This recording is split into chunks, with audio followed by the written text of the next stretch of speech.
My name is Sierra, and I was 33 when my perfect marriage of 8 years turned into my worst nightmare. Jake and I had everything except the baby we desperately wanted. After years of painful fertility treatments, I never expected my husband would call me Barren in front of our entire family at Thanksgiving dinner, but that cruel moment led me to discover his vasectomy, his mistress, and a web of lies that would change everything.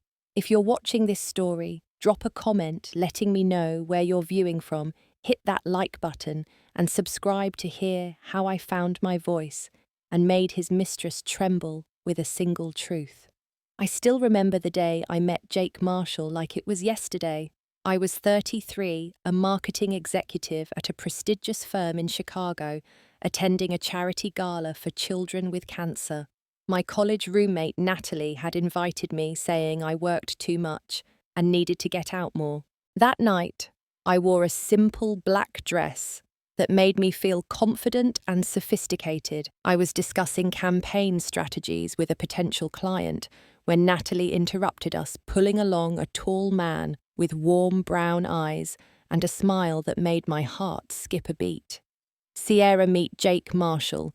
He's my colleague David's best friend and new to Chicago. Jake, this is Sierra Collins, my brilliant friend I've been telling you about.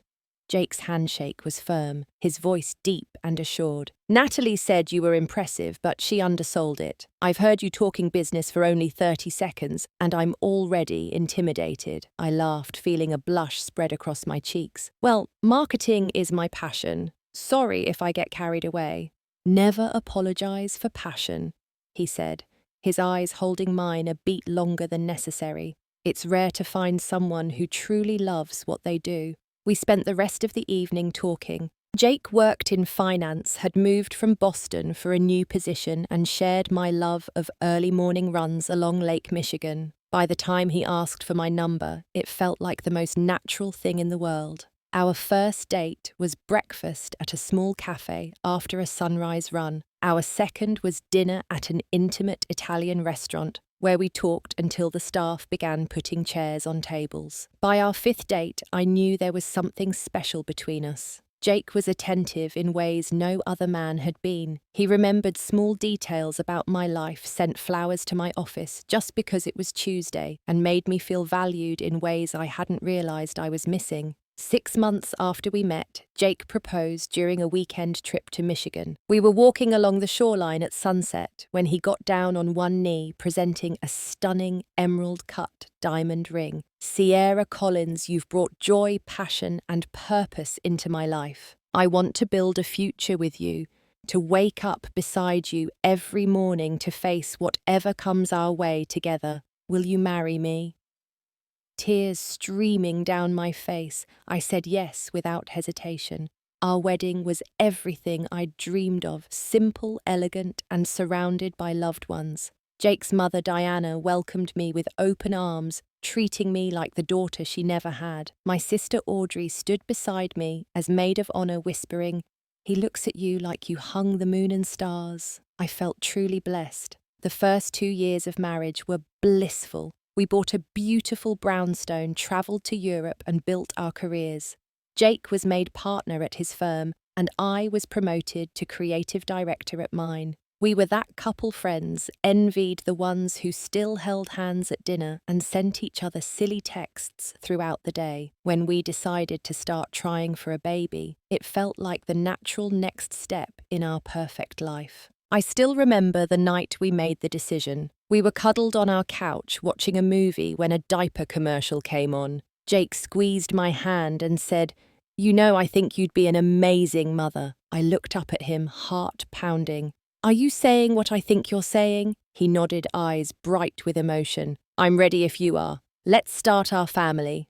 I threw my arms around him, overcome with joy. That night we made love with new purpose, imagining the life we would create together. I stopped taking my birth control, downloaded fertility tracking apps, and bought prenatal vitamins the very next day. We transformed our home office into a future nursery in our minds, discussing colour schemes and themes. "Gender neutral," Jake insisted.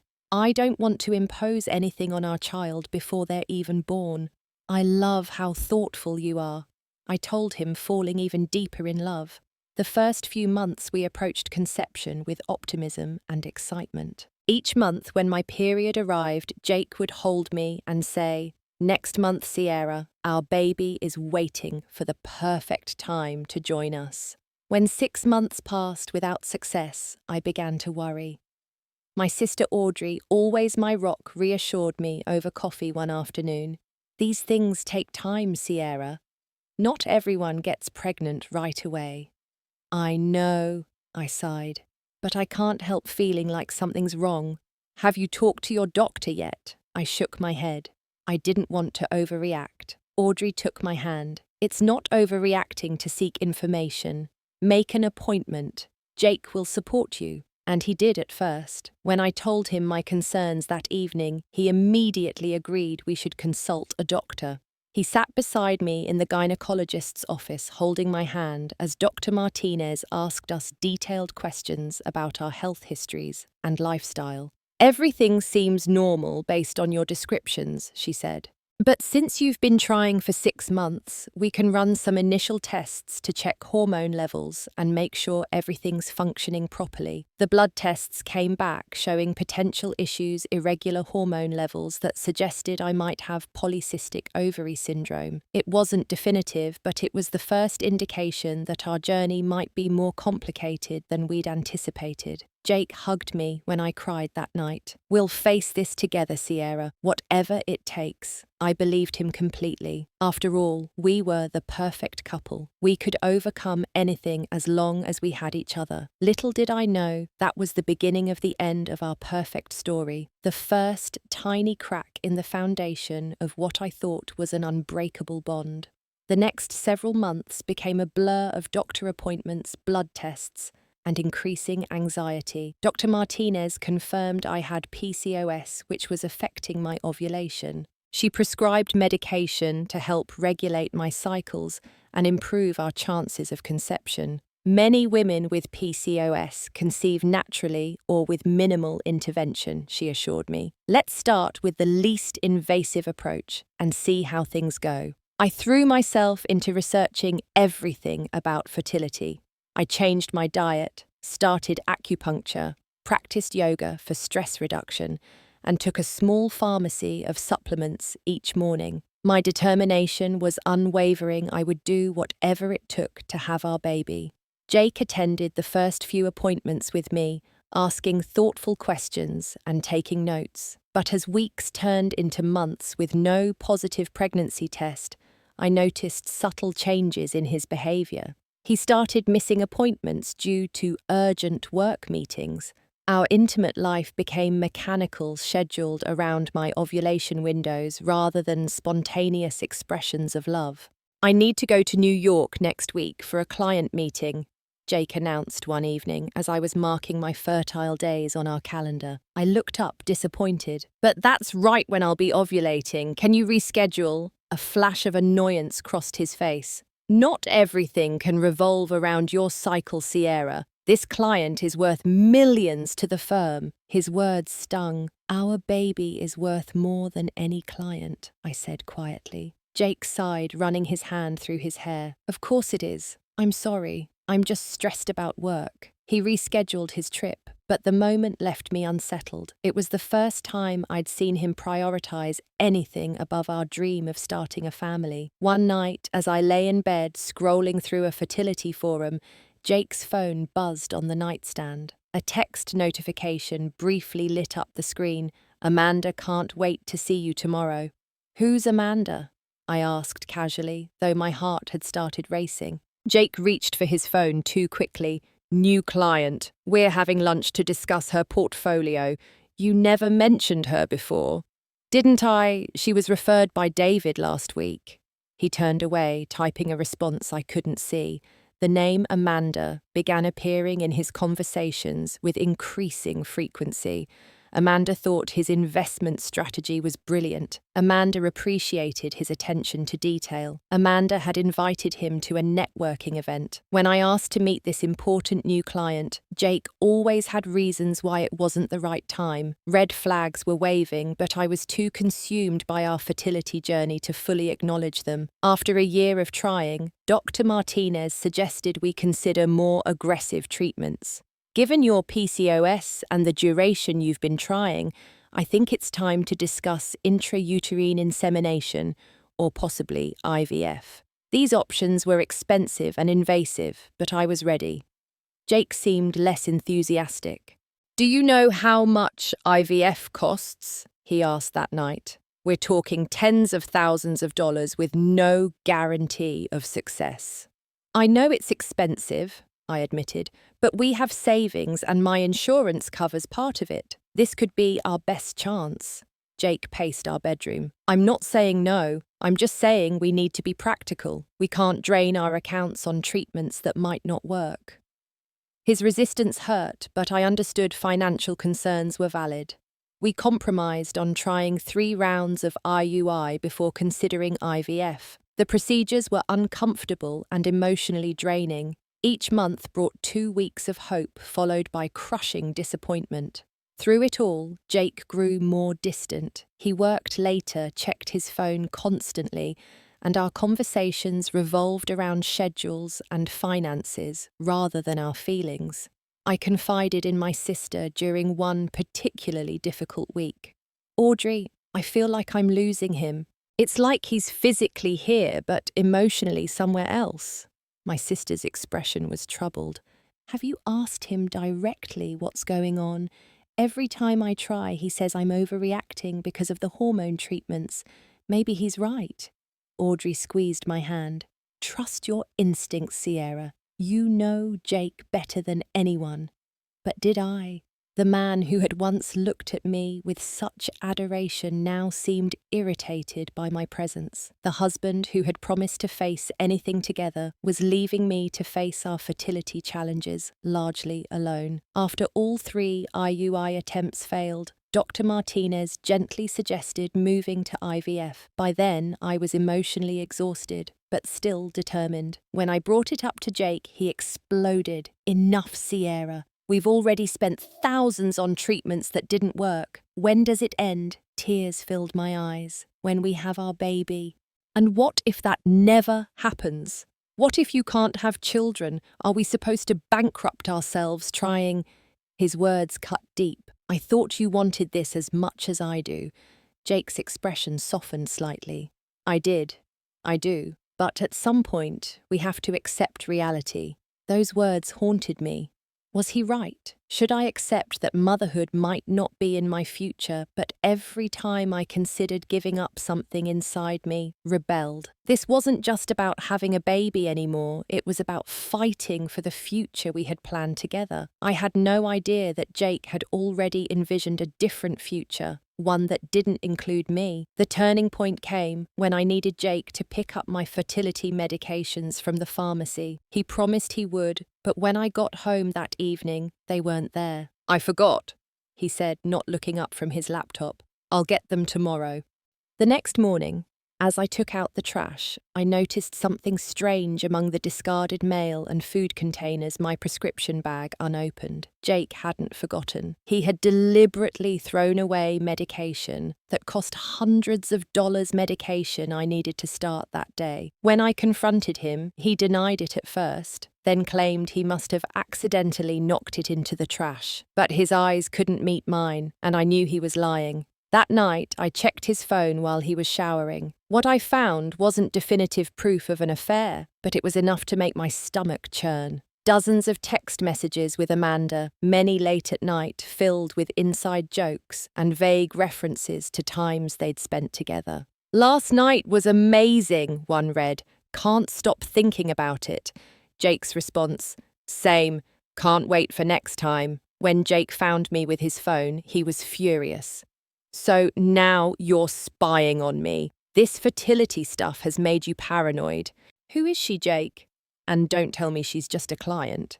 "She's a colleague who's become a friend, that's all." The fact that you're reading inappropriate meaning into normal work relationships shows how obsessed you've become with all this baby stuff. His gaslighting worked. I began to question myself. Was I overreacting? Had the hormones and disappointment warped my perspective? The next day, Jake's mother, Diana, called to check on me. We had always been close, and she knew about our fertility struggles. "Sierra, darling, how are you holding up?" I broke down, telling her everything except my suspicions about Amanda. "I feel like Jake is pulling away, like he's given up on us having a baby." Diana was quiet for a moment. "Jake has always gotten what he wanted easily. This is the first time he's faced something he can't control or fix. Give him time." "I'm trying," I whispered, "but sometimes I feel so alone in this." "You're never alone, sweetheart. Jake loves you. Whatever you're going through, you'll get through it together." I wanted desperately to believe her, but the Jake who had promised to stand by me seemed to be disappearing, replaced by a stranger who resented me for wanting the very family we had planned together. What I didn't know then was that Jake had already found someone else to build a future with.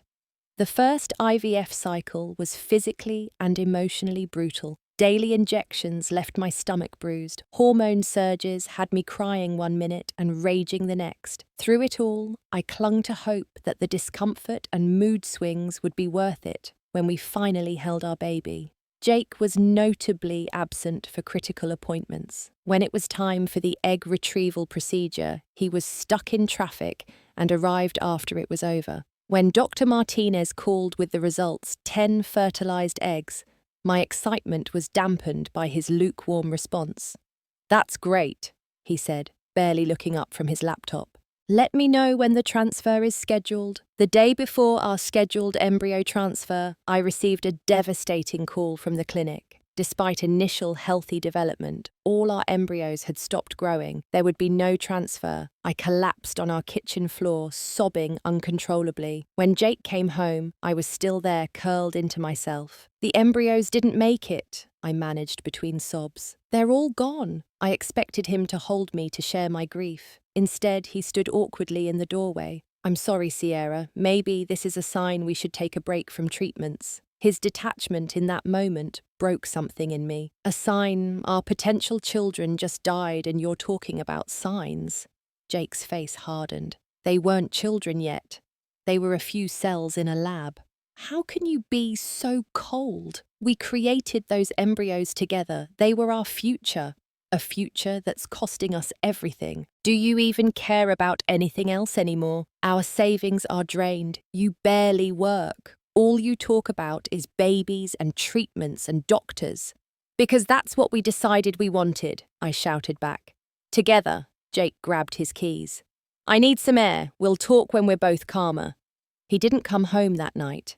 When I called his cell repeatedly, he finally texted at 2 a.m. "Staying at David's. Need space." The next morning, I called David myself. "David, is Jake there? I'm worried about him." A pause. No, I haven't seen him." My heart sank. "He said he was staying with you." "Sierra, I'm sorry. I haven't spoken to Jake in weeks." After hanging up, I sat in stunned silence. My husband had lied to me.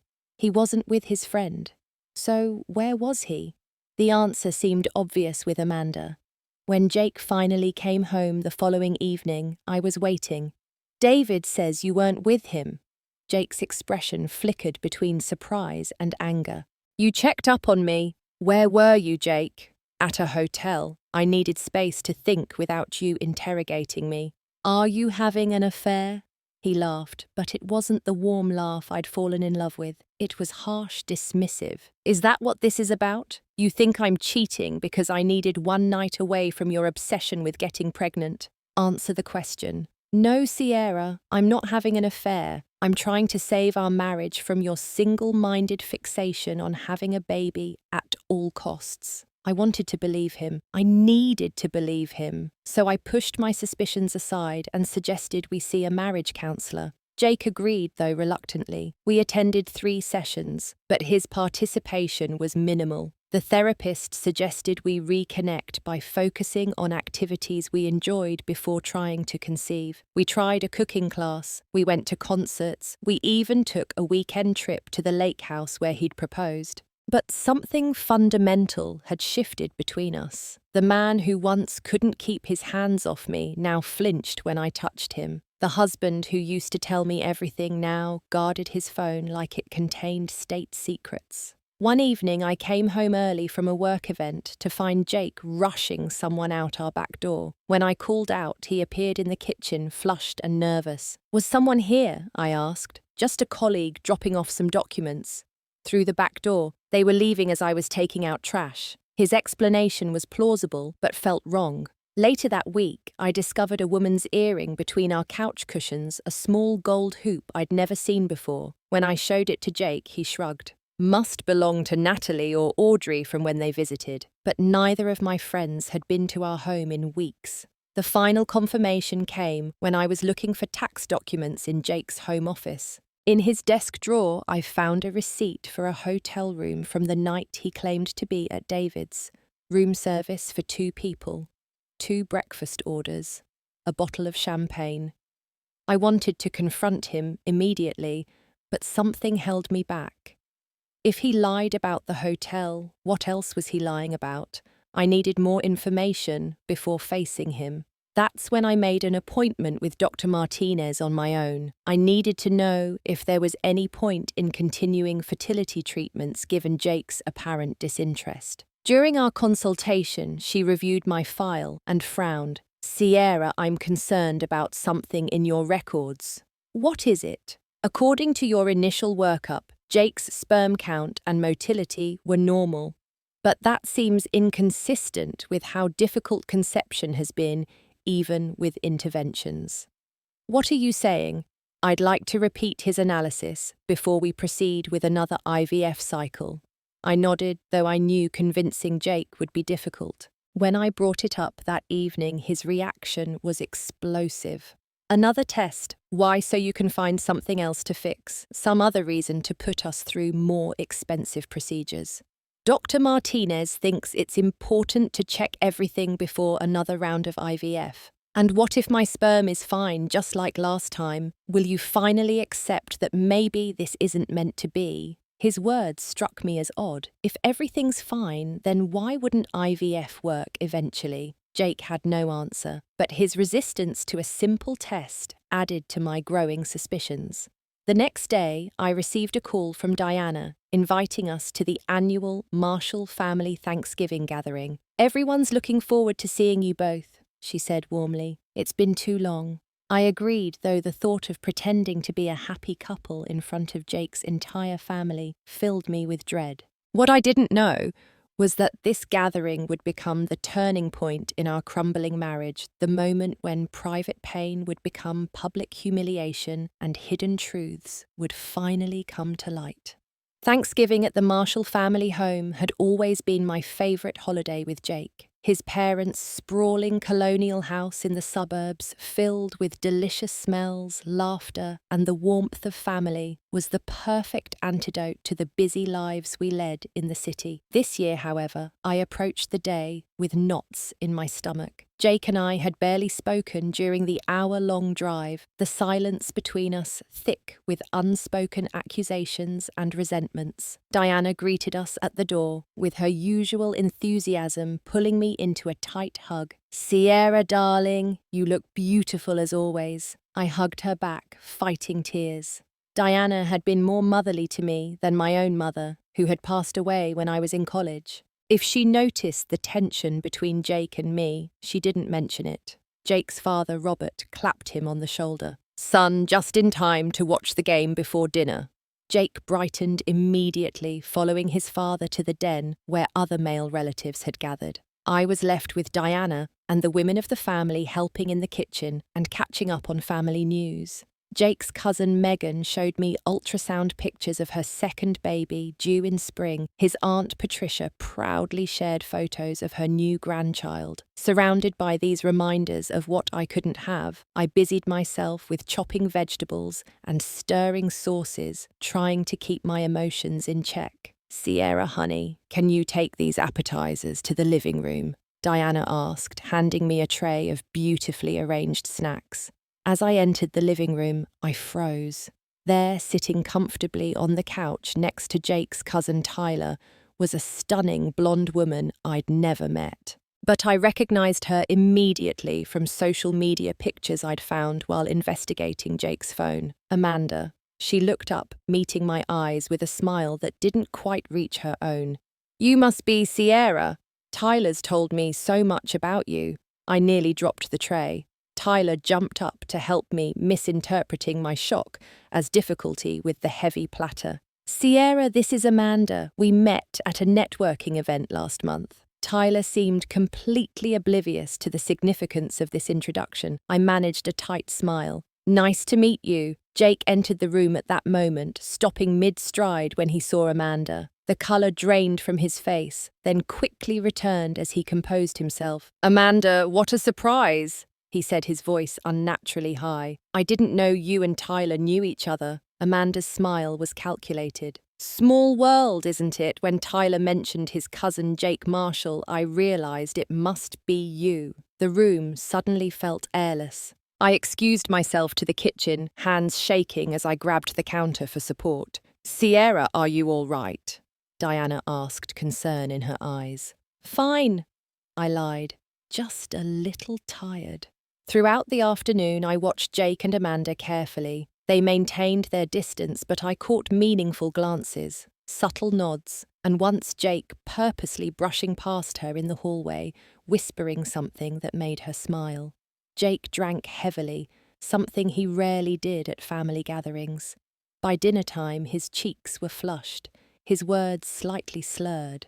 I remained sober, hyper-aware of every interaction around me. Dinner began pleasantly enough. 20 family members crowded around Diana's extended dining table, passing dishes and sharing stories. Then Jake's nephew, Michael, cleared his throat, standing with his wife, Lucy. Since we have everyone together, Lucy and I wanted to share some news, Michael announced. We're expecting babies due in June. The table erupted in cheers and congratulations. Diana wiped tears from her eyes, and Robert beamed with grandfatherly pride. I clapped along with everyone else, genuinely happy for them, despite the familiar ache in my chest. As the excitement settled, Jake's Aunt Barbara turned to me with innocent curiosity. What about you two? Any plans to join the baby boom? The table didn't fall silent. The conversations continued around us, but I felt spotlighted heat rising to my face. Jake, several glasses of whiskey in, let out a harsh laugh. We've been trying for years, Aunt Barbara. No luck. Barbara looked embarrassed. I'm sorry, I didn't know. It's fine, I said quickly. These things take time. Time. Jake's voice rose, drawing attention from nearby relatives. It's been 3 years, Sierra. 3 years of tests and treatments and thousands of dollars. Maybe it's time to accept the truth.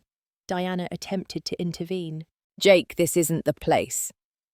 But Jake was too far gone in alcohol and resentment. The truth is, my wife is Barren. We've spent our life savings trying to fix her broken body, and for what? The table fell completely silent now. 20 pairs of eyes stared at us in horror and embarrassment. My face burned with humiliation as tears threatened to spill. That's enough, Robert said firmly. Jake ignored him, turning to face me directly. You know what's ironic? I married you because you were perfect, beautiful, smart, successful. But the one thing a wife is supposed to be able to do, you can't. Tyler stood up. Jake, stop it. You're drunk. I'm just being honest, Jake slurred. Everyone's thinking it. Why should we keep pretending Sierra can't have children? She's barren. The word hung in the air, ugly and cruel. I could feel Amanda's eyes on me, a mixture of pity and something else triumph. I stood up, napkin clutched in my trembling hand. Excuse me, I whispered, then fled the dining room. In the guest bathroom, I locked the door and finally let the tears flow. The humiliation was unbearable. Not only had Jake betrayed me with his affair, but he had now publicly shamed me for something beyond my control, something we were supposed to face together. A soft knock interrupted my breakdown. "Sierra, it's Diana. Please let me in." I opened the door, falling into her embrace as she wrapped her arms around me. "I'm so sorry," she whispered. "I don't know what's gotten into him. He's changed," I sobbed. "He's not the man I married." Diana stroked my hair. "This isn't like Jake. Something's wrong." As she comforted me, voices drifted from the hallway, Jake and Amanda thinking they were alone. "What the hell are you doing here?" Jake hissed. "Tyler invited me. I didn't know this was your family until last week." "You should have declined. Like you declined telling me you were married." Amanda's voice was bitter. "We need to talk about the situation, Jake. I'm not waiting much longer." "Not here. I'll call you tomorrow." "You always say that, but things are different now. Diana and Andy had gone completely still listening, but the conversation abruptly ended as someone else entered the hallway. Diana looked at me, her expression troubled. "Sierra, what's going on with Jake and that woman?" In that moment, I knew I couldn't keep pretending. "I think they're having an affair. I've suspected for months, but seeing them today confirms it." Diana's face fell. "Oh, Sierra." "There's more," I admitted. "Jake's been sabotaging our fertility treatments. He threw away my medications. He refuses to get retested. It's like he doesn't want children with me, but he can't admit it." Something flickered in Diana's eyes, a recognition perhaps, but she quickly masked it. "You need to confront him, Sierra. Not tonight, but soon. This can't continue." I nodded, wiping my tears. "I know. I just need proof. I need to know exactly what I'm facing before I confront him." What I didn't tell Diana was that I planned to get that proof tonight, while Jake was too drunk to notice. What I couldn't have known was that the evidence I would discover would be far worse than I had imagined. After composing myself, I returned to the dining room with Diana. The atmosphere was strained conversations, forced and awkward. Jake had apparently been taken to the den to sleep it off, while Amanda remained at the table looking uncomfortable under the scrutiny of the family. I managed to eat a few bites of pumpkin pie, accepting quiet words of sympathy from various family members. Robert squeezed my shoulder as he passed, whispering, "He had no right to speak to you that way. No right at all." When dinner concluded, Diana showed us to our usual guest room, where Jake was already passed out on the bed, still fully dressed. I sat in the armchair by the window, watching his chest rise and fall, wondering how the man I'd loved so completely had become this stranger. Once I was certain Jake was deeply asleep, probably wouldn't wake until morning given how much he'd drunk. I carefully removed his phone from his pocket. His fingerprint was needed to unlock it, so I gently pressed his thumb to the sensor while holding my breath. The screen unlocked. What I found confirmed my worst fears and revealed horrors I hadn't imagined. Hundreds of text messages between Jake and Amanda, dating back over a year. Explicit photos, hotel reservations, plans for weekends away while I was at fertility appointments. But the truly devastating discovery came when I opened his email. There in his inbox was a message from his doctor, a confirmation of a procedure Jake had undergone 3 years ago. A vasectomy. 3 years ago, just months after we had decided to start trying for a baby. My hands shook so violently I nearly dropped the phone. Jake had deliberately made himself sterile while watching me go through painful, expensive fertility treatments. He had held my hand through disappointing pregnancy tests, knowing conception was impossible. He had blamed my body, while knowing all along it was his choice that prevented our family. I scrolled further, finding more emails about the procedure, including his follow-up tests, confirming the vasectomy was successful. He had never mentioned a word of this to me or to our fertility specialists. Then I found something else, a more recent email chain with Amanda. My blood ran cold as I read Amanda. The test was positive. I'm definitely pregnant. We need to talk about what happens next. Jake, are you sure it's mine? We've been careful. Amanda, of course it's yours. Who else would it be? I'm not sleeping with anyone else. Jake, We'll figure it out. I just need time to handle the Sierra situation. Amanda, I'm not waiting much longer. I want us to be a real family, Jake. You promised, Jake. And we will be. Trust me. Pregnant. Amanda was pregnant supposedly with Jake's baby. But if Jake had a vasectomy, the pieces clicked into place with sickening clarity. Either Amanda was lying about the baby being Jake's, or Jake was lying about the vasectomy to Amanda. Either way, their relationship was built on deception, just as our marriage had been. I methodically photographed everything with my own phone screenshots of their conversations, the vasectomy records, the pregnancy discussion. Then I forwarded key emails to myself before carefully erasing any trace of my snooping and returning Jake's phone to his pocket. My mind raced as I formulated a plan. I needed legal advice. I needed support.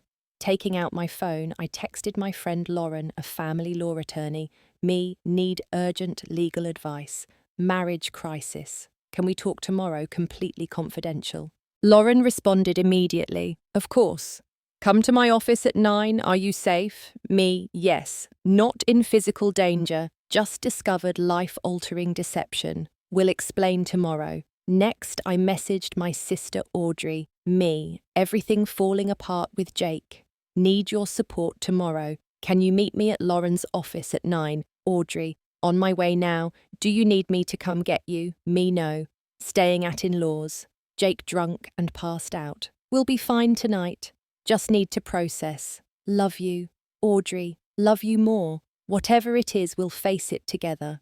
I sat in that chair all night watching Jake sleep, tears silently streaming down my face as I mourned the death of our marriage and the family we would never have. By morning, my grief had crystallized into something harder, sharper determination. Jake woke with a groan, shielding his eyes from the morning light streaming through the curtains I'd purposely opened. What time is it? He mumbled.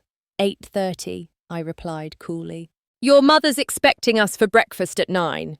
Jake looked at me blearily, memories of the previous night slowly returning. Sierra about last night. We're not discussing it here, I cut him off. Get showered. Don't keep your family waiting. He seemed surprised by my calm demeanour, but didn't question it. While he showered, I texted Lauren and Audrey confirming our meeting and sharing my location. Then I steeled myself for what would be the most difficult family breakfast of my life. Diana had prepared a spread of pancakes, bacon eggs, and fresh fruit. Most of the overnight guests were already seated when Jake and I entered. Amanda was there too, seated beside Tyler looking tired and nervous. Good morning, Diana said, her smile not quite reaching her eyes. Coffee, Sierra. Please, I answered, taking a seat far from Jake, who looked miserable with his hangover. Conversation was stilted at first, everyone carefully avoiding mention of Jake's outburst. Then Robert, always the peacemaker, began discussing plans for Christmas, trying to restore normalcy. I ate mechanically, not tasting the food, my mind filled with the evidence I'd discovered and the confrontation to come. Jake picked at his breakfast, occasionally stealing glances at Amanda, who steadfastly avoided eye contact with him. Diana touched my arm gently. Are you all right, dear? You're very quiet. I managed a small smile. Just tired. Didn't sleep well. She nodded, understanding in her eyes. Perhaps you and Jake should head home early today. Get some rest. Actually, I said loud enough for nearby conversations to pause. I have an appointment this morning. I'll be taking an Uber. Jake looked up, frowning. What appointment? I can drive you. That won't be necessary, I replied, voice steady. Audrey's meeting me there. Sierra? Jake lowered his voice, leaning toward me. About last night, I was drunk. I didn't mean what I said. I met his eyes, letting him see the cold knowledge there. Yes, Jake, you did.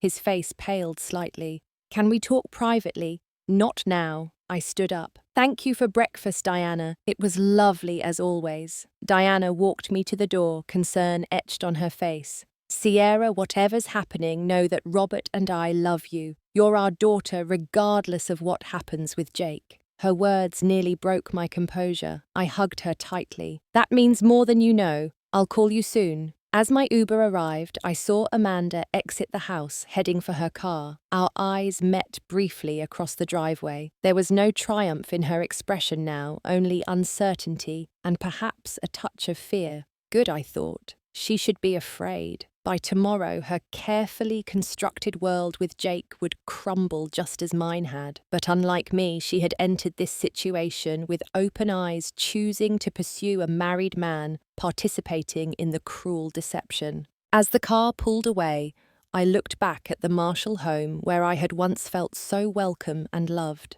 I would return tomorrow, but not as the humiliated wife Jake had reduced me to at dinner. Tomorrow I would return with the truth and with my power reclaimed. What Jake didn't realize was that in trying to break me, he had instead forged me into something stronger. The confrontation to come would shock everyone, but no one more than Jake and his pregnant mistress. Lauren's office was warm and inviting, belying the serious legal discussions that took place there. My sister Audrey was already waiting when I arrived, her face tight with concern. She enveloped me in a hug the moment I walked through the door. "Whatever it is, we'll get through it," she whispered fiercely. Lauren, professional in a navy suit, but with the kind eyes of a longtime friend, ushered us into her private office. "Sierra, you look exhausted. What's happened?" I took a deep breath and laid out everything. Jake's emotional withdrawal, the suspected affair, last night's public humiliation, and finally the devastating discoveries on his phone. "He had a vasectomy 3 years ago," I said, my voice breaking.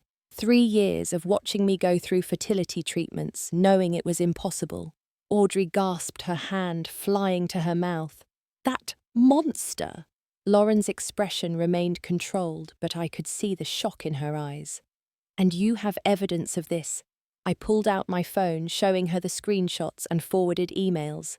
"Everything's here. The vasectomy records the affair with Amanda, even her pregnancy, which can't possibly be his." Lauren reviewed the evidence methodically. "This is exceptionally clear-cut. In my years of practice, I've rarely seen such comprehensive evidence of deception." "What do I do now?" I asked. "From a legal standpoint, you're in a very strong position for divorce," Lauren explained. "Financial deception, adultery, emotional cruelty, these will all factor into settlement discussions. But first," she leaned forward. "What do you want, Sierra?" The question caught me off guard. What did I want? For the past 3 years, all I'd wanted was a baby with Jake, a family. That dream was now impossible. "I want the truth acknowledged," I finally said. "I want Jake to admit what he's done in front of the people who witnessed my humiliation, and then I want out of this marriage with everything I'm entitled to." Lauren nodded. "We can file for divorce immediately. As for the public acknowledgement, that's a personal choice, not a legal one." "I'm going to confront him," I said firmly. "Tomorrow at his parents' house. They're having a farewell brunch for out-of-town relatives. Everyone who saw him call me Barren will be there." Audrey looked concerned. "Are you sure that's wise? He could get defensive, deny everything." "Not with the evidence I have," I countered.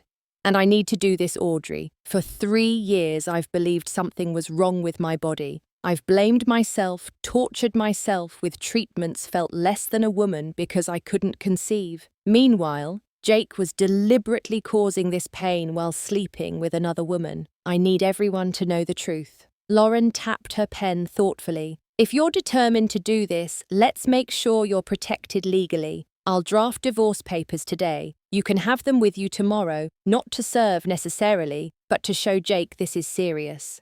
"I'll be with you," Audrey promised. "Every step." We spent the next few hours reviewing my financial situation, documenting shared assets, and preparing for the confrontation. Lauren advised me to secure my personal documents and valuables before confronting Jake. "Once he knows you know, the relationship dynamics will change drastically," she warned. "Be prepared for anger denial, even attempts to manipulate you into doubting what you've seen with your own eyes." By the time I left Lauren's office, I had a preliminary divorce petition, a list of financial accounts to freeze, and a clearer understanding of my legal position. I felt oddly calm, like I had stepped outside myself and was watching events unfold from a distance. Audrey drove me to our brownstone. Jake had texted several times, but I hadn't responded. I packed essential documents, jewelry, family heirlooms, and enough clothes for several weeks. "You'll stay with me as long as you need," Audrey insisted, helping me load my car. As we worked, Jake called repeatedly. Finally, I answered. "Where are you?" he demanded. "I've been worried sick." "I'm at home getting some things," I replied evenly. "Things? What things are you leaving?" "We need to talk, Jake, but not now." "I'll see you tomorrow at your parents' brunch." "Sierra about last night. I was drunk." "I didn't mean—" "Save it for tomorrow," I interrupted. "Everything will be clearer then." After ending the call, I took one last look around our home, the beautiful space we had created together, now tainted by lies. In the room we had designated as a future nursery, I allowed myself one final moment of grief for the children we would never have, not because I was barren, but because Jake had chosen to make it impossible. That night, I stayed with Audrey, finalizing my confrontation strategy. I carefully selected screenshots to print copies that would be impossible for Jake to deny. I rehearsed what I would say, determined to remain calm and factual, not emotional. "Are you sure you want to do this publicly?" Audrey asked as we sipped tea in her living room. "It will be humiliating for Jake, yes, but also potentially uncomfortable for his family." "His family deserves to know who he really is," I replied. "Especially his mother, who's been like a mother to me. And after what he did to me at Thanksgiving dinner, a public reckoning is only fair." Audrey nodded slowly. "You're right. And you're stronger than I've ever seen you." "I don't feel strong," I admitted. "I feel broken, but I refuse to let him see that again." Morning came too quickly. I dressed carefully in a simple blue dress that had always made me feel confident. Audrey helped me style my hair and apply subtle makeup to hide the evidence of tears and sleepless nights. "Ready?" she asked as we stood at her front door. I took a deep breath. As I'll ever be. The drive to the Marshall home felt surreal. My hands were steady on the wheel, but my heart raced. Audrey kept glancing at me, concern evident in her expression. "It's not too late to change your mind," she said. "We could just file the papers, walk away cleanly." I shook my head. "No, I need this closure. I need the truth to be known." As we pulled into the driveway, I noticed Jake's car was already there. Several other vehicles indicated the family brunch was well underway. Among them, I recognized Amanda's silver Audi. "She's here," I whispered. "I didn't expect her to come back after yesterday." Audrey squeezed my hand. "Perfect. Everyone who needs to hear the truth will be present." We walked to the front door together, my documentation in a neat folder under my arm. Before I could knock, the door opened, revealing Diana's worried face. "Sierra," she said, relief washing over her features. "I'm so glad you came. Jake's been beside himself." "I'm sure he has," I replied, trying to keep the bitterness from my voice. "Thank you for having us, Diana. This is my sister Audrey." "Of course I remember Audrey from the wedding. Please come in. We're just setting up the buffet." The dining room was filled with family members' conversations, flowing more naturally than the tense dinner the night before. Jake stood near the window, drink in hand, deep in conversation with his father. When he saw me, his face registered relief quickly, followed by wariness when he noticed Audrey and the folder I carried. Amanda sat at the far end of the table beside Tyler, looking uncomfortable and slightly pale. Our eyes met briefly before she looked away. "Sierra," Jake approached, reaching for me. "Can we talk privately?" "Actually," I said loudly enough for nearby conversations to pause. "I have something to say to everyone." The room gradually quieted as family members sensed something significant was about to happen. Diana looked anxious, Robert confused. Amanda seemed to shrink in her chair. "First," I began, my voice steadier than I'd expected, "I want to thank you all for your kindness to me over the years. The Marshall family has been my family, and that means more than you know." Jake stepped closer.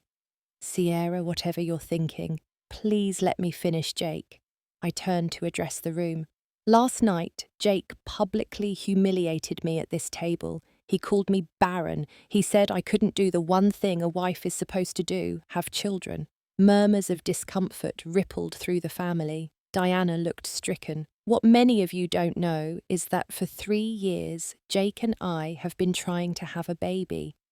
I've undergone countless tests, taken powerful hormones, endured painful procedures, all because we couldn't conceive. I opened my folder, removing the first document. What I discovered last night is why those treatments failed. 3 years ago, without telling me Jake had a vasectomy, I held up the medical record. Jake's face drained of colour. He chose to make himself sterile, then watched me blame my body, spend our savings on fertility treatments, and spiral into depression, all while knowing conception was impossible. Gasps and shocked expressions filled the room. Diana pressed a hand to her mouth. Robert stood frozen, staring at his son in disbelief. "Sierra," Jake's voice shook. "This is private. We should discuss this alone." "Like you discussed my fertility issues privately," I countered. "No, Jake, you made this public when you humiliated me in front of your family. Now they deserve to know the truth." I turned to the family again. "But the vasectomy isn't the only deception. For at least a year, Jake has been having an affair." At this, all eyes turned to Amanda, who had gone completely white. "With Amanda," I confirmed, "who some of you met yesterday. Their relationship has been extensive, as these prove." I held up screenshots of their messages' dates clearly visible. Jake lunged for the papers. "Enough! You had no right to go through my phone, and you had no right to lie to me for 3 years while I blamed myself for our childlessness." I shouted back, my composure finally cracking. "You had no right to make me feel broken." The room was deadly silent now. Jake stood, trembling with rage and shame, unable to deny the evidence I'd presented. I turned to Amanda. "There's one more thing everyone should know. Amanda is pregnant." Amanda's hand flew protectively to her stomach as several family members gasped. She believes Jake is the father. But if Jake had a successful vasectomy 3 years ago, that's impossible. I looked directly at Amanda. Either you're lying about Jake being the father, or he's lying to you about his vasectomy. Either way, your relationship is built on deception, just like our marriage. Amanda turned to Jake, horror dawning on her face. "Is this true? Did you have a vasectomy?" Jake's silence was answer enough.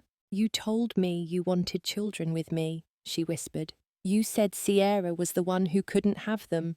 "I can explain," Jake began, but Amanda was already standing, gathering her purse with shaking hands. "Don't bother," she spat. "I trusted you. I believed you were leaving her for me, for us." She gestured to her stomach. "I guess I know now why you never used protection. You knew you couldn't get me pregnant." As the implications sank in, Amanda's expression changed from hurt to fury. "So whose baby did you think this was? Did you think I was sleeping around, or did you just not care?"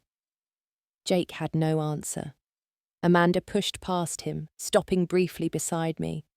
"I'm sorry," she said quietly. "I didn't know he was doing this to you. I thought, it doesn't matter what I thought. I was wrong." As she left the room, erupted in chaotic conversation. Diana approached me, tears streaming down her face. "Sierra, I had no idea. How could he do this to you?" I hugged her tightly. "It's not your fault, Diana. Jake made his choices." Robert confronted his son, voice shaking with anger.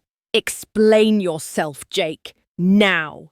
Jake looked around wildly, seeing nothing but condemnation in the faces of his family. "You don't understand. Sierra was obsessed with having a baby. It was all she talked about, all she cared about. I didn't want children, but she wouldn't listen. So, instead of being honest, you had a secret vasectomy and let her believe something was wrong with her." Robert's disgust was palpable. You let her undergo medical procedures knowing they were pointless. And you cheated on her, Diana added, her voice breaking. We raised you better than this, Jake. Jake turned to me, desperation in his eyes. Sierra, please.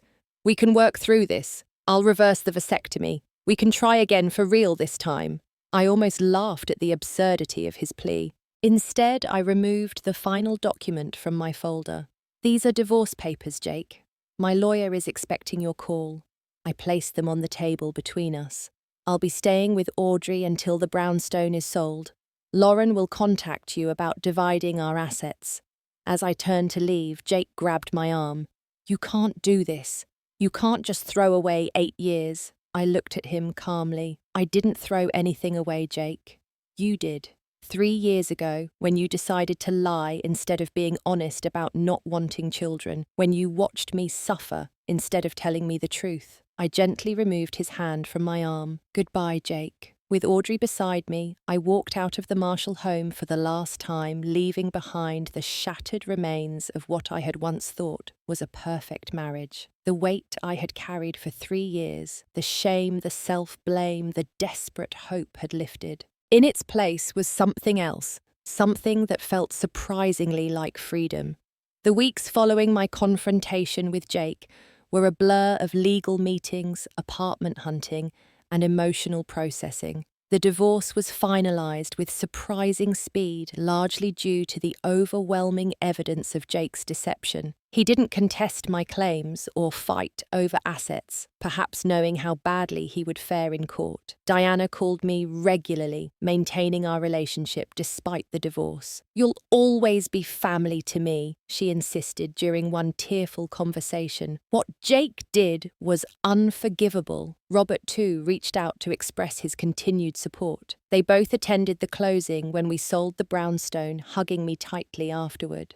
We're so sorry, Robert said, his voice thick with emotion. We failed you by not seeing who Jake really was.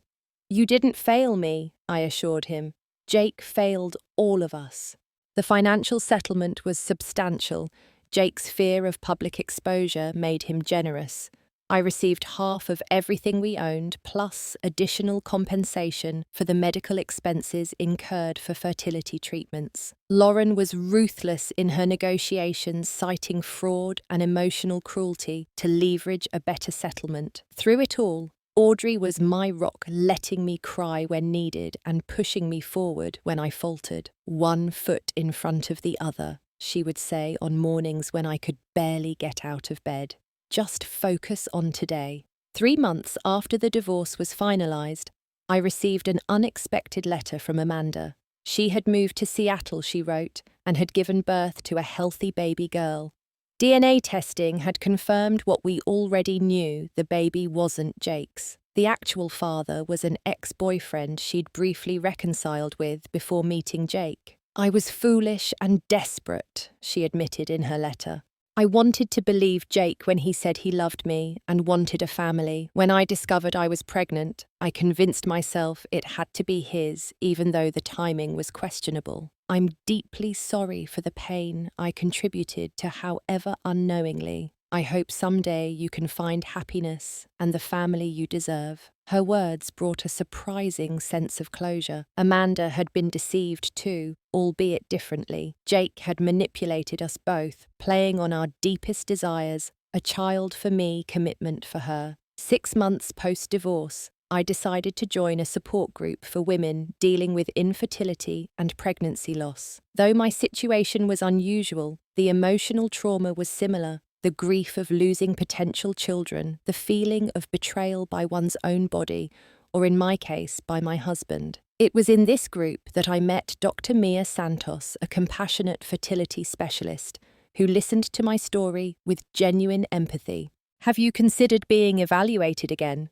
She asked gently after one session. Your ex-husband's deception doesn't mean you don't have PCOS or other fertility challenges. I hadn't thought about my fertility since the divorce, having packed away that dream, along with my marriage. But Mia's question sparked something in me, a realization that Jake had taken enough from me already. I wouldn't let him take my potential for motherhood too. I'd like that, I told her. a fresh start with honest information. The tests confirmed my PCOS diagnosis, but indicated that with proper treatment, pregnancy was entirely possible. Your fertility issues are manageable, Mia explained. With the right approach, there's no reason you couldn't conceive either naturally with a partner or through assisted reproduction as a single mother. Her words opened a door I thought had been permanently closed. Motherhood was still possible, still within reach. The realization brought both joy and terror. Would I be strong enough to pursue this path alone? As I wrestled with this question,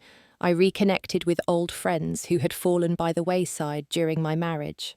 One evening, having dinner with my college friend Natalie, the very one who had introduced me to Jake, we were joined by her brother Thomas, recently moved to Chicago after working abroad for years. Thomas was kind, thoughtful, and refreshingly straightforward. When Natalie briefly mentioned my divorce, he didn't pry or offer platitudes, just a simple, "I'm sorry that happened to you. Healing takes time, but you seem like someone with tremendous strength." Over the following months, Thomas and I developed a friendship based on mutual respect and shared interests. He loved early morning runs along the lake just as I did. He was passionate about his work in international development. He listened when I talked and shared his own thoughts without domination or presumption. When I finally told him my full story, sitting in a quiet cafe on a rainy Sunday, he reached across the table and took my hand. "What Jake did was beyond cruel," he said, anger flashing in his usually gentle eyes. "He stole years from you based on a lie." The hardest part was blaming myself, I admitted, believing something was wrong with me, that I was failing as a woman. "There was nothing wrong with you," Thomas said firmly. "The only failure was Jake's failure to be honest, to be a true partner." As our friendship deepened into something more, I was terrified of being hurt again. But Thomas was patient, never pushing, always respecting my boundaries. When I shared my renewed hope of motherhood, his response brought tears to my eyes. "Family comes in many forms," he said. "Biological, adopted, chosen. What matters is love and honesty. Whatever path you choose, I'd be honored to walk it with you if you'll have me." A year after my divorce, I launched the Sierra Collins Foundation, a non-profit providing financial and emotional support to women facing infertility challenges, particularly those without adequate insurance or resources. The work was healing, transforming my pain into purpose. Diana and Robert became the foundation's first major donors. "We believe in what you're doing," Diana told me at the launch event, "and we believe in you." 18 months after leaving Jake, I received the news that would once have seemed impossible. After 6 months of treatment with Dr. Santos, I was pregnant. Thomas and I had decided to try naturally with modest expectations and no pressure. When the test came back positive, we cried together, tears of joy, disbelief, and cautious hope. The pregnancy wasn't easy. My PCOS created complications that required careful monitoring. But unlike my journey with Jake, every step was grounded in truth, shared fully with a partner who stood beside me in reality, not pretense. As I sit here now, watching my 3-month-old daughter sleep in her bassinet, I marvel at the journey that brought her to me. Ella Diana Collins, Reeves, named for my mother, and the woman who remained a mother to me even when blood ties were severed. Thomas moves quietly around the nursery, organizing diapers and folding tiny clothes with the dedication he brings to everything. He catches me watching him and smiles that same smile that first began healing my heart 2 years ago. The pain Jake inflicted will always be part of my story. The years lost, the unnecessary suffering, the cruel public humiliation, these aren't wounds that disappear completely. But they no longer define me. What defines me now is how I rose from that devastation, how I found the courage to speak truth to power, to reclaim my narrative, to build a new life grounded in honesty and self-compassion. What defines me is this beautiful daughter, this loving partner, this foundation helping others navigate their own painful journeys. In exposing Jake's lies, I found my voice. In losing the family I thought I wanted, I found the family I was meant to have. And in that painful public moment, when Jake called me Barren, he unknowingly set in motion the events that would lead to my greatest blessing. The truth, even when painful, will always set you free. Sometimes it just takes a while to recognize the freedom when it comes. Have you ever had to confront a painful truth in your life? How did you find the strength to move forward? Share your story in the comments below. And if my journey resonated with you, please hit that like button and subscribe for more stories of resilience and healing. Remember that your worth is never determined by another person's lies, and sometimes our deepest pain leads to our greatest transformation. Thank you for listening to my story, and may you find strength in your own truth, whatever it may be.